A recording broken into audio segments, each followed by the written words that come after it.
So let's talk about what the value chain is. Now, SWOT analysis is a good starting point, but it doesn't really give enough guidance regarding the specific action steps that are needed to affect strategic change. For instance, a firm may have a capability that is a strength, but that by itself cannot create or sustain a competitive advantage. It's too easy to become preoccupied with a single dimension or element of what is essentially a moving target. More analysis may be necessary, which is where the concept of the value chain comes in. Value chain analysis is the strategic analysis of an organization that uses value-creating activities as guideposts. Value is the amount that buyers are willing to pay for what a firm provides them, and it's measured by the total revenue, which is a reflection of the price a company charges for its products or service and the quantity of those that it can sell. A company is profitable when the value it receives exceeds the total costs that are needed or involved in creating that product or service. Creating values for buyers that exceeds the cost of production, i.e. the margins, is a key concept that is used in analyzing a company's competitive position.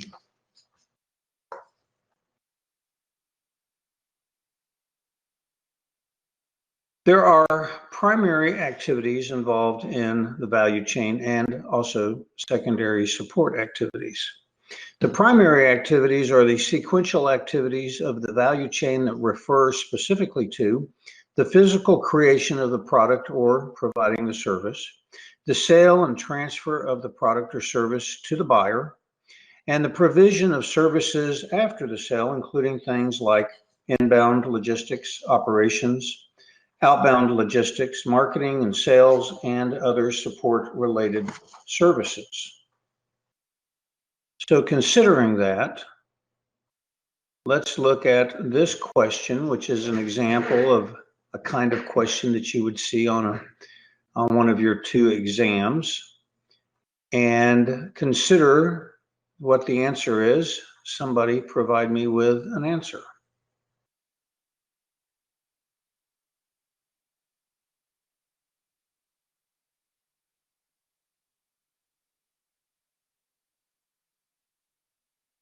Okay, so you should have had enough time to kind of think about it. So let's go find somebody to give us an answer. How about Caitlin McDonald? You're right at the bottom of my text list. Caitlin says A. All right, Caitlin, unfortunately, that is not the correct answer. It's actually the correct answer is B. So a primary activity for an airline would be baggage handling, which involves the transfer of a service to a buyer and is part of the airline activities. Employee training programs or support programs, criteria for lease versus purchase decisions on their fixed assets or financial, and then the effectiveness of its lobbying activities are also support programs. So B is the correct answer. All right, let's go back to our slides. Oops, wrong slide. Here we go. Oops, that's actually the wrong slide. Where is my slide deck?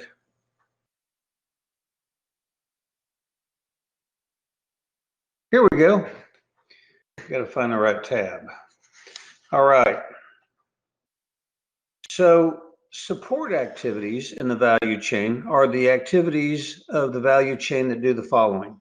They either add value by themselves or add value through important relationships with both primary activities or other support activities, including the procurement, technology development, human resource management, and general administrative support activities.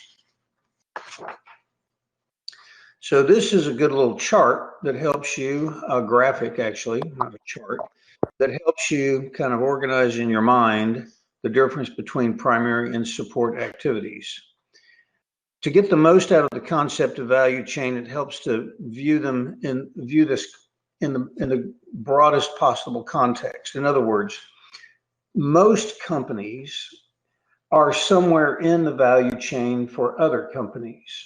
For example, a company that manufactures an alternator has its own supply, value chain or logistics chain that provides products that they use to make an alternator, but it in turn is used in the manufacture of a vehicle, which in turn might be used in, say, as a truck in the distribution and the providing of value to other people. So where does your company fit in the overall value chain?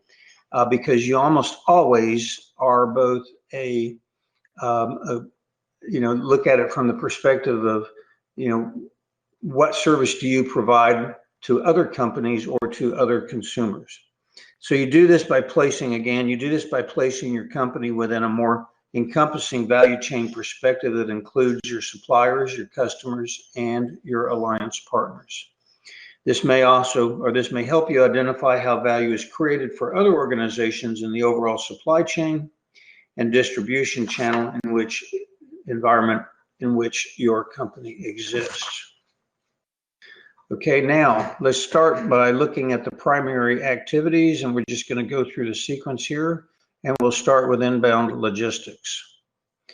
Inbound logistics are the aspects of receiving, storing, and distributing the productive process inputs to your company. So whatever you utilize to provide your product or service, those are your productive process inputs. An example of inbound logistics is Toyota. Toyota pioneered the concept of just-in-time inventory, where parts deliveries arrive at the assembly line just hours ahead of when they are actually needed. This allows Toyota to minimize their investment in inventory, as well as speed up the production of vehicles, allowing them to deliver new cars in just 5 days from when they have been ordered. Inbound logistics include things like, where is your distribution facility located? The design of the material and inventory control systems, things like warehouse layout and design, as well as the efficient systems that you put into place for the return of products to your suppliers. Another primary activity is operations.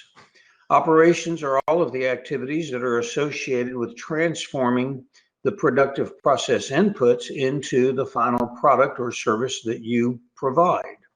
An example that is given in the book is Shaw Industries. They are a floor coverings manufacturer, and they use a lot of dangerous chemicals. And they have developed innovative ways of disposing of these dangerous chemicals. This is an operations aspect that is something that they worked on. So operations include things like the assessment of efficiency of the plant operations, the incorporation of appropriate process technologies into your productive process, the efficient layout and design of your plant and the workflow that it accomplishes, the degree and type of automation inputs that you design into your productive process, and the extent of appropriate quality control systems and processes. Another primary activity is your outbound logistics. These are the logistical activities that deal with collecting, storing, and distributing the products that you produce or the services that you produce and delivering them to your buyers. An example given in your book is Campbell Soup, who developed an innovative electronic inventory tracking network that allows retailers to provide real-time data into Campbell's logistics system, enabling Campbell to deliver products in a just-in-time fashion to the retailers, thereby doing two things: enabling the retailers to have a smaller investment in inventory, reducing their inventory investment costs, as well as delivering fresher product and having fresher product on the store shelves because the product is made closer to the point in time in which it's sold. So these things allow Campbell to forecast future demand and determine which products to replenish, delivering the products the same day. And again, the retailer gains efficiency and therefore has an incentive to carry a broader line of the Campbell products.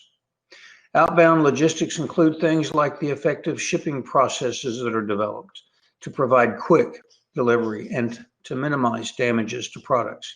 The efficient finished goods warehousing processes, the ability to ship goods in large lot sizes to minimize transportation costs, and the use of quality material handling equipment.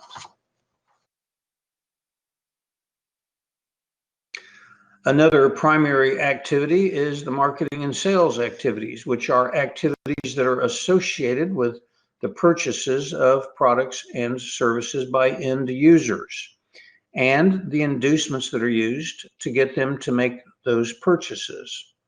An example is, if you remember, probably most of you have watched the James Bond movie Spectre, which was released in 2016. In that show, the bad guys arrived in a fleet of Mercedes-Benz AMG products. A very good product placement for AMG. Very cool looking cars as they drove up to that desert compound. Well, that's a part of the marketing and sales activity. Marketing and sales include things like the development of highly motivated and competent sales forces, innovative approaches to promotion and advertising, the selection of the most appropriate distribution channels, the proper identification of customer segments and the needs and wants that they have, as well as efficient, effective pricing strategies.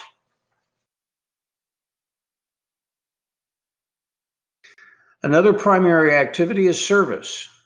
Service relates to or references the actions that are associated with providing service to enhance or maintain the value of the product. An example given in your book is Nordstrom. Nordstrom's service reps have technology that allows them to, with permission, take control of the shopper's browser and help steer the shopper directly to the product or item, the service that the shopper is seeking. This is an innovative way for them to diminish the complexity of technology and the many choices their e-commerce system offers and help people get what they want more quickly. In a general sense, service includes the effective use of procedures to solicit customer feedback and to act on that feedback information that is collected. It includes quick responses to customers' needs and emergencies and the ability to furnish replacement parts, effective management of parts and equipment inventory, the quality of service personnel and the level of training that they receive, as well as the design and communication of your warranty and guarantee policies. Those are all things that are included in the service primary activity. Now let's talk about support activities. We're going to start with procurement. Support activities in general are those functions within the company that support the value chain. Each industry will have distinct value activities that are unique in that industry, but there are some that are generally pretty common, and procurement is one of those. Procurement is the function of purchasing inputs that are used in the firm's value chain, and it includes things like raw materials, supplies, and other consumables that are used in the productive process, as well as fixed or heavy assets such as machinery, laboratory equipment, office equipment, buildings. An example given again in your book is Microsoft. Microsoft does formal reviews of its outside suppliers, including soliciting feedback from them regarding their expectations and how good of a job Microsoft does in communicating its expectations to its suppliers. In addition to the above activities, procurement includes the effective procedures to purchase advertising and media services, and the ability to make proper lease versus buy decisions, which can often be considered financial decisions. Another support activity is technology development. Technology development are the activities that are associated with the development of new knowledge that the firm uses to apply to its operations and or to other support activities. The array of technologies that are employed in most firms is very broad and includes or ranges from technologies that are used to prepare documents and to transport goods, as well as those that are technologies that are directly included in the production process and or the equipment that is used in the production process. Technology development that's related to the product and its features support the entire value chain, while other technology development is associated with particular primary or support activities. There's an example given in your book of the French firm Technique, who is a global leader in the energy industry. They focus on pipelines. They have intelligent pipelines. In collaboration with companies like Schlumberger, Technique developed, again, intelligent pipes that add value for their customers while increasing Technique's margins. Intelligent pipes allow feedback of information regarding flow as well as temperature and pressure types of information to the pipeline management company. This allows for more proactive management of the pipeline process to maximize flow and minimize failures in the pipeline due to any number of things that can cause failures. So technology development includes the activities that are related to the process as well as the product, such as enhancing the ability to meet critical deadlines.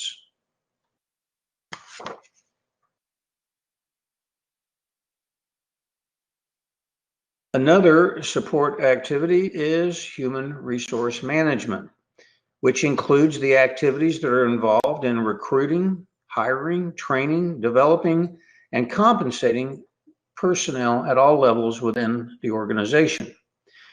Human resource management supports both individual primary and support activities, such as the hiring of engineers and scientists for the R&D department, as well as supporting the entire value chain through activities such as negotiating with labor unions.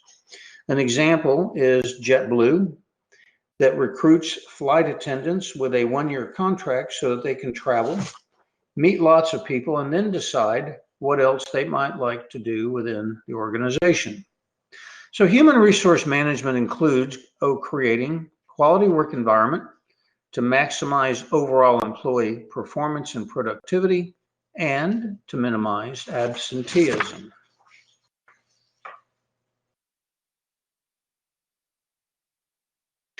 Another support activity is the general administration activities of the company. These include things like general management, planning, financing, accounting, legal and governmental affairs departments, quality management processes, and information systems and IT departments. Each of these are activities that support the entire value chain, not just individual activities. These activities can be among the most important activities for competitive advantage. For example, how a telephone company manages its negotiations and maintains ongoing relationships with the various regulatory bodies that it has to deal with can have a huge impact on its cost structure and its profitability. General administration also includes, for instance, the ability to obtain low-cost funds for capital expenditures and working capital. Leadership often plays a critical role here as well. Companies like Facebook and SpaceX and Tesla rely significantly on the skills and charisma and reputation of their leaders like Mark Zuckerberg and Elon Musk.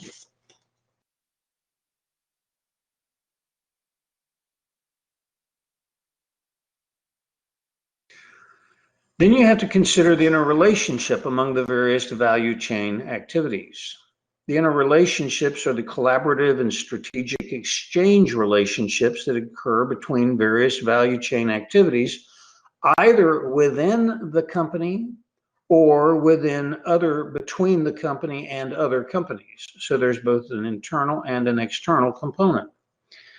Strategic exchange relationships involve the exchange of resources, such as information, people, technology, or money, that contribute to the success of the company. An example from within the firm is how effective human resource practices can support the value chain.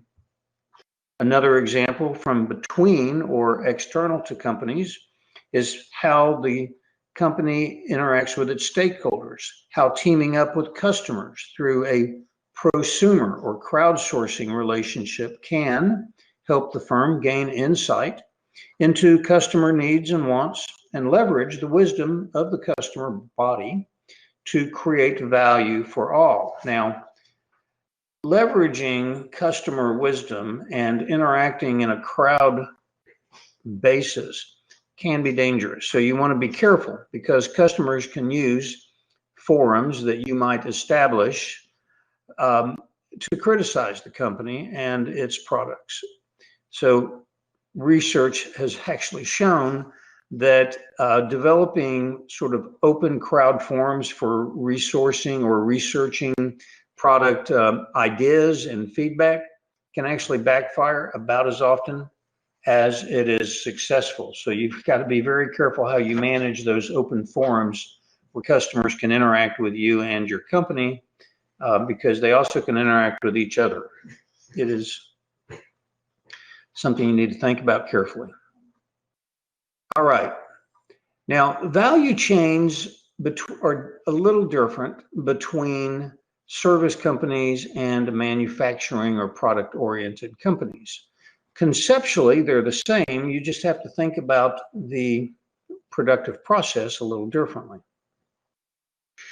So, for instance, a travel agent adds value by creating an itinerary that includes transportation, accommodations, and the activities customized to the client's budget and travel dates, while a law firm provides services that are specific to the client's needs and circumstances, both of which, of course, provide services, both of which involve operations that are dependent on the application of specialized knowledge based upon the specific inputs of the situation and the outcomes or the output that the client desires or needs. In retail, a company adds value by developing expertise in the procurement of finished goods and by displaying those goods in stores in a way that enhances sales. Therefore, in the case of retail, procurement is a primary activity, not a support activity. In most manufacturing and distribution businesses, procurement is a support activity. In an engineering company, research and development are primary activities because that is what the production of the company is related to, is the intellectual property that they're producing. Whereas in a lot of manufacturing and other types of companies, research and development is a support activity. In engineering companies, they provide inputs into the engineering process, and innovative designs are the output that the customer desires. So how the primary and support activities of any particular firm are configured and deployed will often depend on the industry conditions and whether the company, again, is in service or manufacturing environments.